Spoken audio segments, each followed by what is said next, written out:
Hello everyone. तो ये आपका जीएस का प्रैक्टिस सेट नंबर 1 होगा और ये बहुत ही इंपॉर्टेंट है for the GSC lecturer and GDC assistant professor exam, साथ ही साथ विज्ञापन संख्या 51 असिस्टेंट प्रोफेसर री एग्ज़ाम के लिए। फ्रेंड्स, आप सभी लोग जानते हैं कि जीएससी और जीडीसी के लिए जो आपका सिलेबस है ये बिल्कुल कॉमन है। हाँ, एग्ज़ाम में आपको प्रश्न अलग अलग देखने को मिलेंगे। अगर आप जीएससी की तैयारी कर रहे हैं तो आपको 40 प्रश्न जीएस के मिलेंगे, जबकि अगर आप जीडीसी या फिर विज्ञापन संख्या 51 की तैयारी कर रहे हैं तो इसमें आपको मात्र 30 प्रश्न ही जीएस को देखने के मिलेंगे। ठीक है, तो यहाँ पर हम कुछ ऐसे भी प्रश्न पत्र लेकर आएंगे, यानी कि क्वेश्चन पेपर, जिसमें तीनों ही चीज़ें कॉमन रहेंगी। जैसे कि फिलहाल जो ये आपका पहला टेस्ट सीरीज है ये कॉमन है, लेकिन जो टॉपिक अलग हैं विज्ञापन संख्या 51 के लिए उसकी क्लासेज आपकी अलग से चलेंगी। ठीक है, बाकी जो टॉपिक कॉमन है उनकी क्लासेज एक साथ चलेंगी। अगर आप ग्रुप ज्वाइन करना चाहते हैं आप डिस्क्रिप्शन चेक कर सकते हैं। तो चलिए स्टार्ट करते हैं दोस्तों। और जैसा कि आपने देखा कि हाल ही में 1 फरवरी को भारत का बजट भी पेश किया गया, तो यहाँ से कुछ प्रश्न एग्ज़ाम में बनेंगे। हम मूलभूत में देखते हैं कि बजट का जो बिल्कुल मेन थीम है वो क्या रहा। ठीक है, कुछ प्रश्न हम यहाँ पर बजट से रखते हैं, हालांकि बजट मैं आपको अलग से भी पढ़ाऊँगा। तो पहला क्वेश्चन जो कि बहुत ही इंपॉर्टेंट है फॉर द एग्ज़ाम, कि बजट 2026-27 में घोषित भारत विस्तार क्या है। ये आप बताइए कि भारत विस्तार क्या है। और मुझे लगता है कि ये प्रश्न क्योंकि बहुत ही रिलेटिव है, किसानों से संबंधित है, तो ये प्रश्न एग्ज़ाम में आ सकता है। भारत विस्तार, इसके बारे में आपको पता भी होना चाहिए। तो देखो, ये एक बहुभाषी एआई आधारित टूल है। ठीक है, आर्टिफिशियल इंटेलिजेंस, ये आप जानते ही हैं, वर्तमान समय में जो कृत्रिम बुद्धिमत्ता है उस पर आधारित बहुत सारे चैटबॉट उपलब्ध हैं। तो एक भारत विस्तार नाम से चैटबॉट जो कि एआई बेस्ड है, ये किसानों के लिए तैयार किया गया है। और जैसा कि आप जानते हैं कि भारत में बहुत सारे किसान हैं और अलग अलग क्षेत्रों में हैं, तो उनकी जो मदर लैंग्वेज है वो अलग अलग होती है। तो यहाँ पर इस भारत विस्तार चैटबॉट को, एआई चैटबॉट को इस प्रकार से ट्रेन किया गया है कि ये किसानों को उनके मदर लैंग्वेज में ही समस्या का समाधान बता सके। और किसानों को करना क्या होगा, बस अगर उनको फसल संबंधित कोई भी जानकारी लेनी है डायरेक्टली वो उससे पूछ सकते हैं। और अगर फसल में कोई रोग वगैरह लग गया है तो क्या करेंगे कि वो उसकी एक फ़ोटो क्लिक करेंगे और भारत विस्तार पर अपलोड कर देंगे और चुटकियों में इसका हल वो प्राप्त कर सकेंगे। तो ध्यान रखना, भारत विस्तार किसानों की सहायता के लिए 24 घंटे उपलब्ध रहने वाला एक एआई टूल चैटबॉट है और यह भारत की विभिन्न भाषाओं में किसानों को सहायता उपलब्ध कराएगा। ठीक है, याद रखिएगा, मोस्ट इंपॉर्टेंट है। अगला क्वेश्चन आने से पहले दोस्तों आपको मैं बताना चाहूँगा, जो बजट हमारा पेश किया गया 2026-27 के लिए 1 फरवरी को, तो ध्यान रखना कि केंद्रीय वित्त मंत्री निर्मला सीतारमण का यह लगातार 9वां बजट था। ये बहुत इंपॉर्टेंट है। और बजट इतिहास में दूसरी बार बजट रविवार को पेश किया गया। इसके पहले जो बजट पेश हुआ था रविवार को, ये 1999 में हुआ था और तब वित्त मंत्री हुआ करते थे यशवंत सिन्हा। ठीक है, तो 1999 के बाद दूसरी बार ऐसा हुआ कि 2026 में बजट जो था वो रविवार को पेश किया गया। और इस बार बजट भाषण का समय रहा था 83 मिनट। बहुत बार एग्जाम में पूछा गया ये फैक्ट, तो इसको भी आप ध्यान रखिएगा। और बजट का आकार ये ज़रूर याद रखिएगा, क्योंकि मैंने देखा है कि हाल ही में कई परीक्षाओं में बजट का आकार पूछा गया था। हाल ही में जो यूपी SSSC के द्वारा जूनियर असिस्टेंट की परीक्षा हुई उसमें भी यूपी के बजट का आकार पूछा गया था 2025-26 वाला। ठीक है, तो दोस्तों इस बार केंद्रीय बजट का कुल आकार कितना है, तो 53.5 लाख करोड़ रुपए का बजट इस बार पेश किया गया है। ठीक है, अगला क्वेश्चन होगा, बजट 2026-27 के लिए जीडीपी का कितने प्रतिशत राजकोषीय घाटा लक्ष्य रखा गया है। तो देखो दोस्तों, ये जो जीडीपी का कितने प्रतिशत राजकोषीय घाटा लक्ष्य रखा गया है, तो देखो मैं आपको बताना चाहूँगा कि इस बार जो घाटा लक्ष्य है वो कितना है, 4.3% है। तो ऑप्शन सी आपका सही होगा। ध्यान दीजिएगा कि वित्त वर्ष 2024 के लिए ये जो टारगेट था 4.5% का था, 2025 में यह 4.4% रखा गया और अब फाइनेंशियल ईयर 2026 के लिए यह 4.3% रखा गया है। ये जरूर याद रखिएगा, बहुत इंपॉर्टेंट है। ठीक है, अगला क्वेश्चन, बजट 2026-27 में जीडीपी ग्रोथ का अनुमान कितना रखा गया है। तो देखो फ्रेंड्स, ये जो जीडीपी ग्रोथ है ना, ये बहुत बार एग्जाम में पूछा गया है।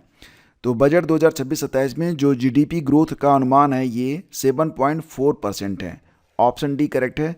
ये बहुत इंपॉर्टेंट भी है, इसको आप याद रखेंगे। ठीक है, अगला क्वेश्चन ये पूछा जा सकता है कि बजट 2026-27 में डिफेंस के लिए कुल कितना बजट एलोकेट किया गया है, प्रस्तावित किया गया है। तो ध्यान देना कि ये कुल 7,84,678.28 करोड़ रुपए का बजट जो है ये डिफेंस सेक्टर के लिए एलोकेट किया गया है। तो ऑप्शन बी आपका यहाँ पर करेक्ट है। इसको आप अगर थोड़ा और सरल करके याद रखेंगे तो इसको आप डेसिमल में कन्वर्ट करेंगे तो आ जाएगा आपका 7.85 लाख करोड़ रुपए। ठीक है, लाख करोड़ रुपए ये जो हैं एलोकेट किए गए हैं डिफेंस को। तो 2025-26 में ये जो एलोकेशन था ये 6.81 लाख करोड़ रुपए था और इस बार 7.85 लाख करोड़ रुपए है। ठीक है, तो थोड़ा सा बढ़ाया गया है इसे, ये ध्यान रखिएगा आप लोग। अगला क्वेश्चन, बजट 2026-27 में कितने नए राष्ट्रीय जल मार्ग घोषित किए गए हैं। राष्ट्रीय जल मार्ग यानी कि नेशनल वाटरवे के बारे में बात हो रही है। तो मैं आपसे एक सवाल करना चाहूँगा यहाँ पर, जो कि बहुत बार एग्जाम में पूछा भी गया है। आप ये बताएंगे कि जो पहला राष्ट्रीय जलमार्ग था, पहला राष्ट्रीय जलमार्ग ये कब और कहाँ पर घोषित किया गया था, ये आप बताइए, पहला राष्ट्रीय जलमार्ग। ठीक है, चलिए मैं इसका आंसर आपको बताता हूँ, लेकिन पहले आप इसका आंसर करिए। तो कितने नए राष्ट्रीय जलमार्ग घोषित किए गए दोस्तों, तो 20। ठीक है, ये याद रखेंगे आप। और चलिए मैं आपको बताता हूँ कि भारत का जो पहला नेशनल वाटरवे है ये प्रयागराज, जिसे पहले आप इलाहाबाद कहते थे, तो इलाहाबाद से हल्दिया तक और गंगा नदी पर बना है। इसकी लंबाई जो है ये 1620 किलोमीटर है और इसे 1986 में डिक्लेयर किया गया था। ये आप याद रखेंगे, कई बार एग्जाम में आया है। ठीक है, तो हो सकता है कि आ ही जाए। अगला क्वेश्चन, अब यहाँ पर देखिए राष्ट्रीयकरण क्या होता है, नेशनलाइजेशन क्या होता है, ये आपको बताना है। ऑप्शन ए बताइएगा कि सार्वजनिक क्षेत्र की संपत्ति को निजी क्षेत्र में स्थानांतरित करना, क्या ये राष्ट्रीयकरण है। तो निजी क्षेत्र में जाएगा तो ये तो आपका क्या हो जाएगा, प्राइवेटाइजेशन हो जाएगा। ठीक है, और अगर निजी क्षेत्र की संपत्ति को सार्वजनिक क्षेत्र में स्थानांतरित किया जाएगा तो ये हो जाएगा आपका नेशनलाइजेशन। ठीक है, तो यही जो है आपका सही जवाब है, विकल्प बी। ठीक है, देखो फ्रेंड्स, ये जो विधि होती है राष्ट्रीयकरण की, इससे क्या फ़ायदा होता है, इसका उद्देश्य क्या होता है। तो इसका उद्देश्य होता है कि आवश्यक सेवाएं जो हैं वो निजी सेक्टर से निकालकर राष्ट्रीयकरण उसका किया जाता है, ताकि इनको और बेहतर बनाया जा सके और मोनोपोली को समाप्त किया जा सके। ध्यान दीजिएगा कि 1969 में भारत सरकार ने 14 बड़े बैंकों का नेशनलाइजेशन, राष्ट्रीयकरण किया था। और ये जो प्रश्न है ये हाल ही में पीटी की परीक्षा में भी आया था, शायद आपको याद हो। ठीक है, अगला क्वेश्चन है, भारत की जीडीपी में सर्वाधिक योगदान किस क्षेत्र से आता है। देखो फ्रेंड्स, यहाँ पर बात हो रही है प्राथमिक क्षेत्र, द्वितीय क्षेत्र और तृतीय क्षेत्र। तो आप जानते ही हैं प्राथमिक क्षेत्र का मतलब जो हमारे पास प्राकृतिक संसाधन होते हैं, द्वितीय क्षेत्र जो कि प्रोसेस करने में जो संसाधन हम इस्तेमाल में लाते हैं, और तृतीय क्षेत्र दोस्तों ये हमारा सेवा क्षेत्र होता है। तो ध्यान देना कि सर्वाधिक जो योगदान है ये तृतीय क्षेत्र ही देता है। ऑप्शन सी आपका यहाँ पर बिल्कुल करेक्ट है। ठीक है, ध्यान देना कि भारत की जो जीडीपी है यानी कि सकल घरेलू उत्पाद, इसमें सर्वाधिक योगदान सेवा क्षेत्र, सर्विस सेक्टर यानी कि टर्शियरी सेक्टर का है। यह क्षेत्र भारत के सकल मूल्यवर्धन GVA यानी कि ग्रास वैल्यू एडेड का लगभग 53% से लेकर 60% का हिस्सा योगदान करता है। कौन सा, टर्शियरी सेक्टर यानी कि सर्विस सेक्टर। ठीक है, अगला क्वेश्चन है कि भारत ने 2025 में किस देश से राफेल M लड़ाकू विमान खरीदे हैं। देखो फ्रेंड्स, अब कुछ प्रश्न मैं आपके सामने जो हाल ही में UPSSC जूनियर असिस्टेंट की परीक्षा हुई है तो वहाँ से यहाँ पर आपके सामने रखूँगा, क्योंकि प्रश्न रिपीट हो रहे हैं और ओवरलैप हो रहे हैं, एक एग्जाम से दूसरे एग्जाम में पूछे जा रहे हैं, तो इन प्रश्नों को भी आपको ध्यान में रखना पड़ेगा।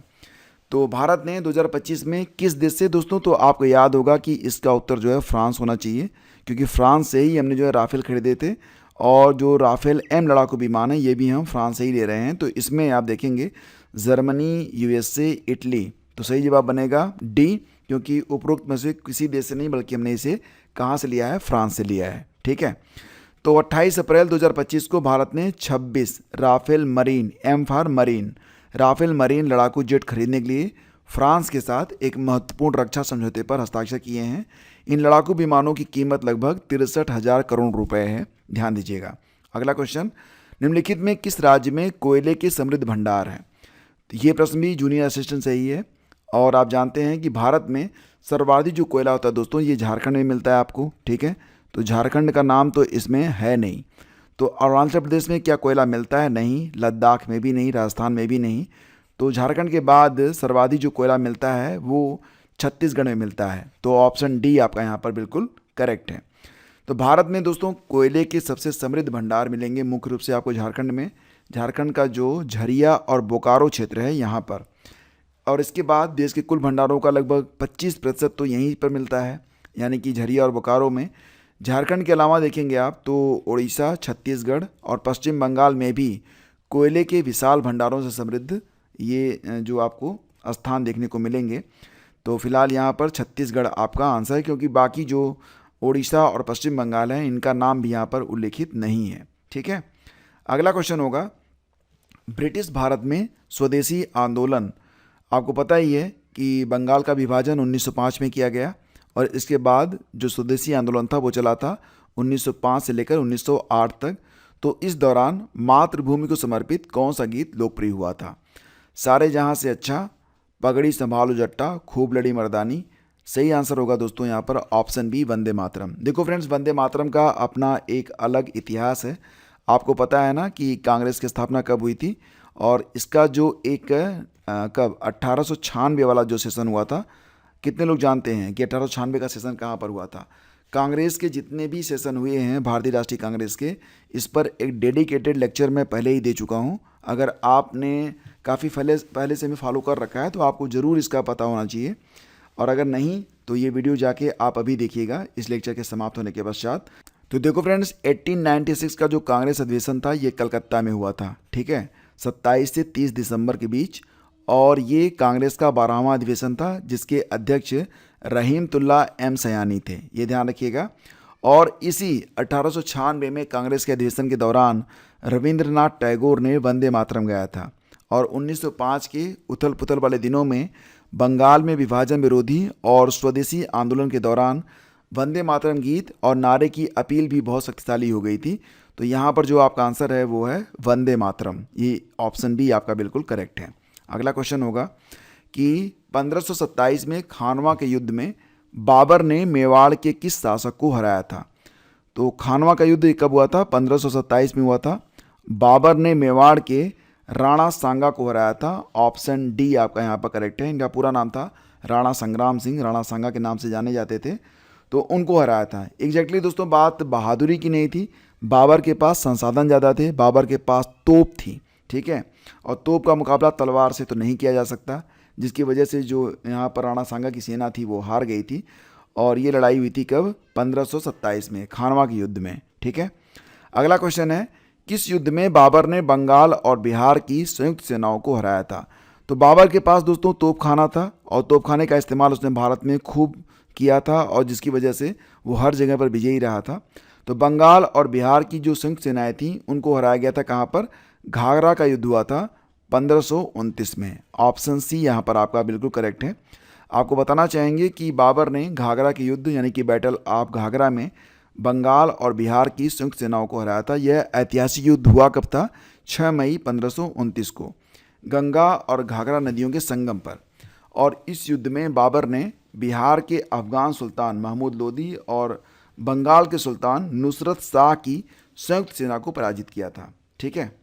अगला क्वेश्चन है, भारत के मानक समय के संबंध में निम्नलिखित कथनों पर विचार कीजिए। ये प्रश्न भी, अब जितने भी प्रश्न हैं ना, कुछ प्रश्न मैंने आप लोगों के लिए UP SSSC junior assistant exam से लिए हैं, और ये प्रश्न आपको बिल्कुल पता होने चाहिए, ठीक है।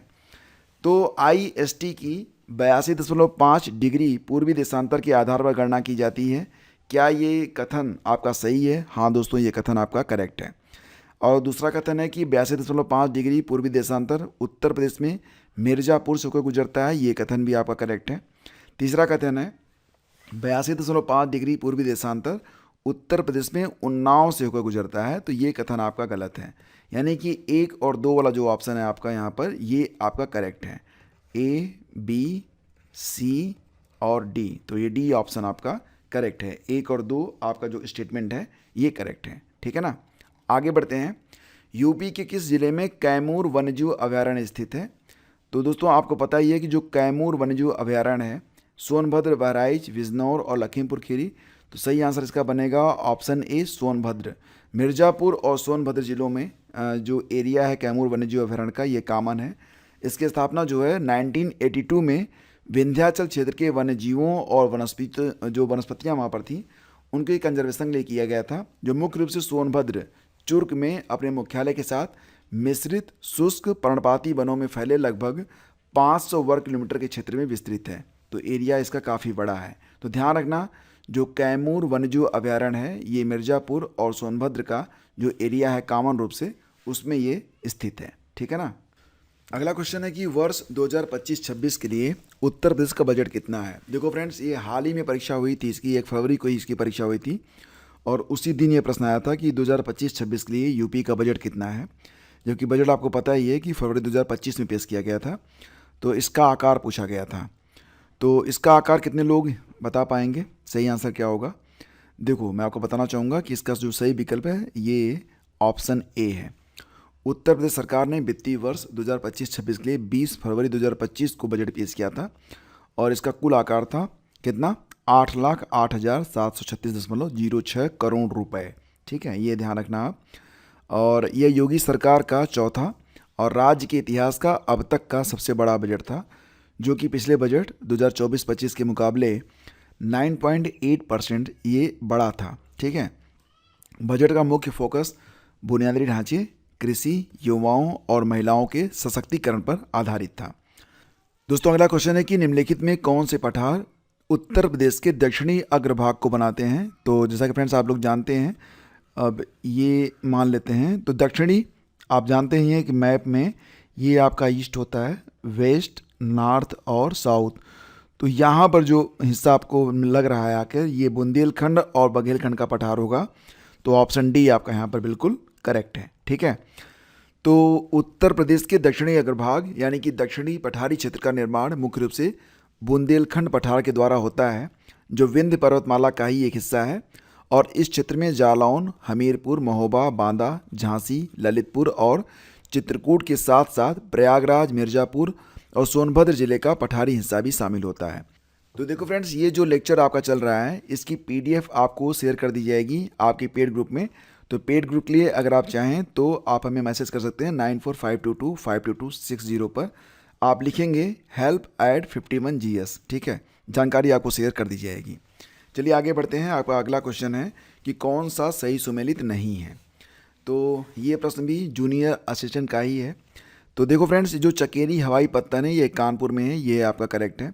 बमरौली हवाई पत्तन प्रयागराज में है, ये भी सही है। हिंडन हवाई पत्तन गाजियाबाद, ये भी सही है।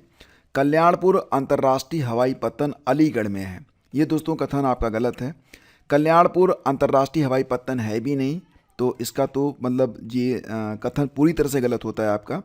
लेकिन कल्याणपुर हवाई पत्तन ये आपको कानपुर में देखने को मिलेगा। ठीक है, IIT कानपुर में एक छोटा सा निजी हवाई पट्टी है जिसे कल्याणपुर हवाई अड्डा कहा जाता है। तो ये कानपुर में स्थित है और ये कोई वाणिज्यिक या अंतर्राष्ट्रीय हवाई पट्टी नहीं है, ध्यान रखिएगा आप। अगला क्वेश्चन, उत्तर प्रदेश सरकार ने किस तिथि को उत्तर प्रदेश पर्यटन नीति 2022 को अनुमोदित किया था। देखो प्रश्न क्या है, अनुमोदित किया था। ठीक है, तो प्रश्न बहुत ही इंपॉर्टेंट है। हालांकि मुझे पता है कि बहुत सारे लोगों को इसका आंसर पता नहीं होगा। डेट कौन याद रखता है भाई, तो इसका आंसर होगा 16 नवंबर 2022। ये आपका आंसर है, ऑप्शन ए।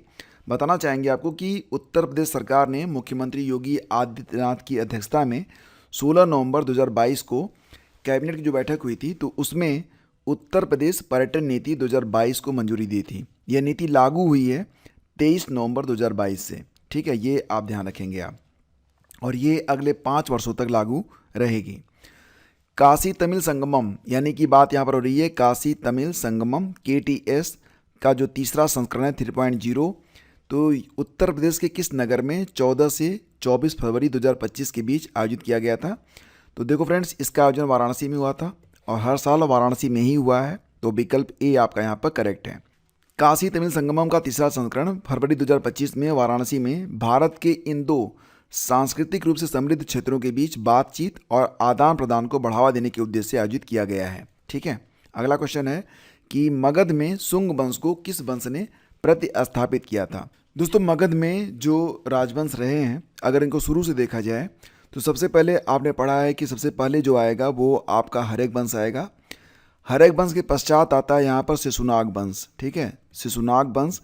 शिशुनाग वंश के बाद फिर नंद वंश, नंद वंश के बाद फिर आपका मौर्य वंश, मौर्य वंश के बाद आता है शुंग वंश, ठीक है।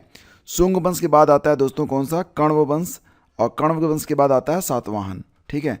तो इस प्रकार से ये मतलब आपको पता रखना पड़ेगा, आपको याद रखना पड़ेगा, तो ये काफ़ी ज़रूरी भी है। तो देखो यहाँ पर क्या प्रश्न है कि शुंग वंश के बाद, तो शुंग वंश के बाद दोस्तों कण्व वंश आएगा, यहाँ पर कण्व वंश दिया गया है, ऑप्शन बी आपका करेक्ट है। तो आपको बताना चाहेंगे 73 ईसा पूर्व के आसपास शुंग वंश के अंतिम शासक देवभूति की हत्या उसके अमात्य मंत्री वासुदेव ने कर दी। और दोस्तों कण्व वंश ने लगभग 45 वर्षों तक शासन किया था, और इसके जो प्रमुख शासक थे वासुदेव के बाद भूमिमित्र आता है, फिर नारायण आता है, और सुशर्मन इस वंश के अन्य शासक थे। और कण्व वंश का अंत सातवाहन वंश के द्वारा किया गया। इसके पहले पुष्यमित्र शुंग ने अंतिम मौर्य शासक बृहद्रथ की हत्या की थी, और इसके बाद शुंग वंश की स्थापना की थी। तो ये सब आपको याद रखना पड़ेगा।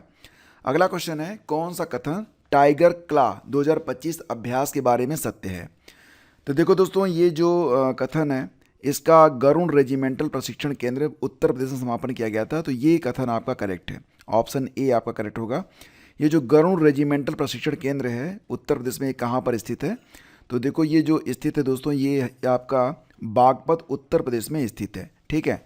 तो भारतीय वायुसेना यानी कि Indian air force, Garud special forces और अमेरिकी वायुसेना USAF स्पेशल फोर्सेज के बीच पहला संयुक्त सैन्य अभ्यास ये टाइगर क्ला के नाम से जाना गया, जिसका आयोजन 26 मई से लेकर 10 जून 2025 के बीच में किया गया था। उत्तरी भारत में आयोजित किया गया, जिसमें गरुण रेजिमेंटल ट्रेनिंग सेंटर चांदी नगर बागपत उत्तर प्रदेश में शामिल है। तो यहाँ पर जो आपका ऑप्शन है ये आपका विकल्प ए आपका यहाँ पर बिल्कुल करेक्टली मैच्ड है, ठीक है ना। आगे बढ़ते हैं। 2024 में शुरू ऑपरेशन द्रोणगिरी जो भू अंतरिक्ष तकनीक में नवाचार को बढ़ाने के लिए शुरू किया गया था, निम्नलिखित में से किन राज्यों में कार्यान्वित किया जाता है। तो यहाँ पर देखेंगे आप जो ऑपरेशन द्रोणगिरी है जो कि एक भू अंतरिक्ष तकनीक में नवाचार को बढ़ाने के लिए एक इनोवेशन था। तो दोस्तों ये शुरू किया गया था, मतलब जो कार्यान्वित किया गया था ये उत्तर प्रदेश, हरियाणा, असम, आंध्र प्रदेश और महाराष्ट्र में, ठीक है, कार्यान्वित किया गया था। ऑप्शन बी आपका यहाँ पर बिल्कुल करेक्ट है।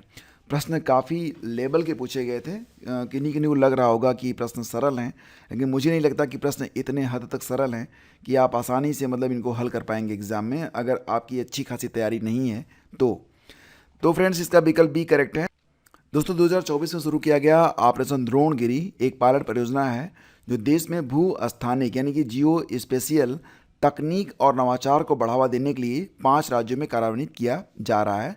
ये 5 राज्य हैं उत्तर प्रदेश, हरियाणा, असम, आंध्र प्रदेश और महाराष्ट्र। इसको आप याद रखेंगे। अगला क्वेश्चन है कि उत्तर प्रदेश की निम्न गंगा नहर, देखो यहाँ पर ध्यान देना, निम्न गंगा नहर के बारे में बात हो रही है। उत्तर प्रदेश की निम्न गंगा नहर के बारे में निम्नलिखित कथनों पर विचार कीजिए। तो ये बात हो रही है दोस्तों यहाँ पर लोअर गंगा कैनाल के बारे में, ठीक है। तो यह नहर 1878 में बनाई गई थी, ये कथन आपका करेक्ट है। यह बुलंदशहर जिले में नरोरा से गंगा से निकलती है, ये भी करेक्ट है। अब ध्यान देना क्योंकि यह गंगा से निकलती है, तो तीसरा वाला जो कथन है कि यह तमसा नदी पर बनाया गया है, ऑटोमेटिकली यह गलत है। तो आपका जो कथन 1 और कथन 2 है, ये 2 कथन ही आपके सही हैं, 1 और 2 आपके सही हैं, जो कि विकल्प है ऑप्शन डी, ठीक है, ये आप ध्यान रखिएगा। तो लोअर गंगा कैनाल ये कब बना था, 1878 में, और ये गंगा कैनाल तो गंगा नदी पर ही बनाया गया है, और ये जो है बुलंदशहर जिले में नरोरा गंगा से निकाली गई है, ठीक है, ये आप ध्यान रखेंगे। आर्किन चट्टान उत्तर प्रदेश में प्राचीनतम भौगोलिक संरचनाएं मुख्यतः किस जिलों में पाई जाती है, सोनभद्र और ललितपुर, बांदा और बरेली, चंदौली और कौशाम्बी, महोबा और हमीरपुर। तो दोस्तों यहाँ पर जो सही आंसर वो विकल्प ए ही है, सोनभद्र और ललितपुर। तो आर्किन चट्टानें भारत की सबसे प्राचीन प्राथमिक रवेदार चट्टानें हैं जो प्रायद्वीपीय भारत के लगभग 2/3 हिस्से का निर्माण करती हैं। यह नीस और शिष्ट प्रकार की हैं जिसमें जीवाश्म का अभाव रहता है। ये उत्तर प्रदेश के बुंदेलखंड क्षेत्र के दक्षिणी भाग में पाई जाती हैं, तो मतलब सोनभद्र और ललितपुर में, ठीक है। तो आपका जो विकल्प ए है ये आपका करेक्ट है। अगला क्वेश्चन कि निम्नलिखित में कौन सा व्यक्ति वाराणसी उत्तर प्रदेश में एक प्रसिद्ध भारतीय हॉकी खिलाड़ी है? तो ललित उपाध्याय दोस्तों यहाँ पर आपका बिल्कुल सही जवाब है, ऑप्शन ए आपका करेक्ट होगा। 2020 का जो टोक्यो ओलंपिक हुआ था और 2024 का जो पेरिस ओलंपिक हुआ था, दोनों में ललित उपाध्याय ने कांस्य पदक जीता था। हालांकि 2025 में इन्होंने रिटायरमेंट ले लिया है, अंतर्राष्ट्रीय हॉकी से इन्होंने संन्यास ले लिया है और फिलहाल इनको 2021 में अर्जुन अवार्ड भी प्रदान किया गया था। आपका अगला क्वेश्चन है कि GNIDA का फुल फॉर्म, GNIDA, तो दोस्तों ये greater Noida industrial development authority, ये इसका फुल फॉर्म है। ऑप्शन डी बिल्कुल करेक्ट है। और आपको पता ही है कि ये जो आपका GNIDA है, इसकी स्थापना कब होती है? 1991 में UP industrial area development act 1976 के अंतर्गत। अगला क्वेश्चन है निम्नलिखित में कौन सा महाजनपद राजधानी युग्म सुमेलित नहीं है? तो जैसा कि फ्रेंड्स आप लोग जानते हैं कि कुल 16 महाजनपद हैं और इन महाजनपदों की जो राजधानी है वो अक्सर जो है पूछी जाती है। तो अंग की राजधानी चंपा करेक्ट है, वत्स की राजधानी कौशाम्बी ये भी करेक्ट है, असम की राजधानी विराट ये सही नहीं है, चेद की राजधानी सुक्तमती ये करेक्ट है। तो यहाँ पर आपका जो सुमेलित नहीं है वो ऑप्शन सी है, असमक। तो असमक की राजधानी ये दोस्तों पोटन या पोटली, जिसे प्रतिष्ठानपुर भी कहा गया बाद में, और आधुनिक पैठण के नाम से भी इसे जाना जाता है। ठीक है, तो यह प्राचीन भारत का एकमात्र जनपद था जो दक्षिणी भारत में गोदावरी नदी के तट पर स्थित था। ठीक है, अगला क्वेश्चन है कि भारत के जनसंख्या इतिहास में 1901 से 1921 की अवधि को के रूप में जाना जाता है। तो भारत का जो जनसंख्या इतिहास है इसमें 1901 से लेकर 1921 के बीच का जो समय है इसको गतिहीन चरण के नाम से जाना जाता है। ऑप्शन 4 आपका यहाँ पर करेक्ट होगा। और क्यों इसे ऐसा क्यों कहा जाता है? तो देखो दोस्तों, हुआ ये कि 1901 से लेकर 1921 की अवधि को भारत की जनसंख्या के विकास के स्थिर या गतिहीन चरण की अवधि के रूप में इसलिए जाना जाता है क्योंकि इस अवधि में विकास दर बहुत कम थी। यहाँ तक कि 1911 से लेकर 1921 के दौरान नकारात्मक वृद्धि दर दर्ज की गई थी। आपको पता ही होगा कि 1921 को महाविभाजन का वर्ष भी कहा जाता है। ठीक है, और एग्जाम में कई बार ये पॉइंट भी पूछा गया है, इसको आप ध्यान रखिएगा। तो वृद्धि की दर को कम रखते हुए जन्म दर और मृत्यु दर दोनों उच्च थी। तो और 1921 को महाविभाजन का वर्ष क्यों कहा जाता है? क्योंकि उसके बाद जनसंख्या जो है वो लगातार बढ़ रही है। ठीक है, अगला क्वेश्चन है 2011 की जनगणना के अनुसार भारत में कुल प्रजनन दर कितना है? सन्निकट सीमा चुनिए। तो दोस्तों ये होगा आपका 2.1 से लेकर 2.9 के बीच में। ऑप्शन 2 आपका बिल्कुल करेक्ट है। तो आपको बताना चाहेंगे कि ये जो आपका कुल प्रजनन दर होता है, टोटल फर्टिलिटी रेट, यानी कि टोटल फर्टिलिटी रेट TFR के नाम से इसे जाना जाता है। तो ये क्या होता है कि 15 से 49 वर्ष की आयु के बीच होने वाले बच्चों की औसत संख्या को मापता है। ठीक है, एक महिला के प्रजनन वर्षों के दौरान 15 से 49 वर्ष के बीच में उसके जितने बच्चे होते हैं उसको कहते हैं TFR। ये आप ध्यान रखिएगा। और 2011 की जो जनगणना हुई थी उसके मुताबिक ये जो TFR है ये 2.1 to 2.9 थी। ठीक है, और ये आपका अंतिम प्रश्न की जोजिला दर्रा किस पर्वत श्रेणी में स्थित है? जास्कर श्रेणी, लद्दाख श्रेणी, पूर्वी काराकोरम श्रेणी या फिर धौलाधार श्रेणी? तो देखो फ्रेंड्स, ये जो जोजिला दर्रा है ये जास्कर श्रेणी में स्थित है। यह भारतीय केंद्र शासित प्रदेश लद्दाख की जास्कर श्रृंखला में आता है। श्रीनगर से लेह जाने का सड़क मार्ग इसी दर्रे से होकर जाता है। ध्यान दीजिएगा, श्रीनगर से लेह जाने का जो सड़क मार्ग है वो जोजिला दर्रे से ही होकर जाता है। इसे सिंधु नदी द्वारा बनाया गया है। ठीक है, ये जो दर्रा है ये सिंधु नदी के द्वारा बनाया गया है। तो उम्मीद करता हूँ दोस्तों कि ये सेशन आपको पसंद आया होगा। अब दोस्तों आपके लिए एक प्रश्न होगा, आप ये बताएंगे कि क्रिप्स मिशन भारत कब आया था? और अगर आपको इसका उत्तर अभी याद नहीं आ रहा है तो गूगल करिए, लेकिन इसका आंसर कमेंट बॉक्स में लिखिएगा ज़रूर। हम मिलते हैं आपसे अगले वीडियो में। आज्ञा दीजिए, नमस्कार, जय हिंद।